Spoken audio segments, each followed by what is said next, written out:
શું નામ છે તમારું? જી, મારું નામ પૃથ્વીરાજ રાજેન્દ્રસિંહ રાજપૂત છે. પૃથ્વીરાજભાઈ, અત્યારે ઉમેદવાર તરીકે આપ આદમી પાર્ટીનું ભવિષ્ય શું જોયો છો?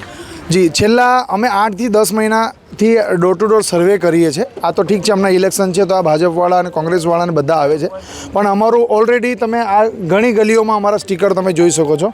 આ ગટરના મુદ્દાથી લઈને આ થાંભલા પર સ્ટ્રીટ લાઇટના મુદ્દા અમે ઓલરેડી કમ્પ્લીટ કરેલા છે, અને દરેક જગ્યાએ અમે છે ને ફરિયાદ કરીને અરજી કરીને આમના બી અમે ડોર ટુ ડોરમાં જે જગ્યાએ અમને ખરાબ વસ્તુ દેખાય છે, ગટર દેખાય છે, નાલી દેખાય છે, અમે ઓનલાઈન ફરિયાદ કરીએ છીએ અને કામો કરીએ છીએ. ઉધના અને સુરતની જનતા 5 વર્ષ કોર્પોરેટર બન્યા પછી દેખાતા નથી, તેવો રોષ અત્યારે ચાલી રહ્યો છે, શું કહેશો એના માટે?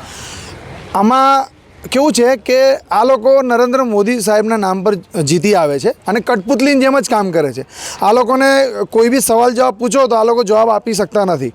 તો આમાં અહીંયાના જે લોકો છે ત્રાહિમામ થઈ ગયા છે. કમ્પ્લેન કરીએ છીએ પણ આ લોકોને ખબર જ નથી પડતી, કેમ કે આ લોકોને ઉચકીને મૂકેલા હોય છે. એટલે આ લોકો પાસે એવું કંઈ સમજ છે જ નહીં કે લોકોને ન્યાય કેવી રીતે આપીએ. હવે અમે ભણેલા ગણેલા લોકો છીએ, અમે ગલી ગલી ડોર ટુ ડોર કેમ્પેનિંગ કરીએ છીએ.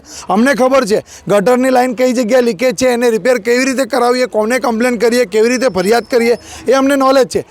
જ્યારે કે એ લોકોને નોલેજ બી નથી. હું તો તમારા ચેનલના માધ્યમથી આ લોકોને સ્પષ્ટ ચેલેન્જ કરું છું કે છેલ્લા 8 મહિનામાં મારી જેટલી ઓનલાઈન ફરિયાદ આરટીઆઈ અરજીઓ જે કરેલી છે, તમારા 35 વર્ષના શાસનમાં એક પણ કોર્પોરેટર મારા કરતાં અરજી અને મારા કરતાં કમ્પ્લેન વધારે હોય તો આપણે રાજકારણમાંથી સંન્યાસ લઈ લઈશું. અત્યારે ઉધના વિસ્તારના વોર્ડ નંબર 24ની અંદર ગંદકીની સમસ્યા છે. આપ જોઈ રહ્યા છો કે ગટર અને રોડ પણ હાલમાં પણ બન્યા નથી, તેવો સ્થાનિકોનું કહેવાનું છે.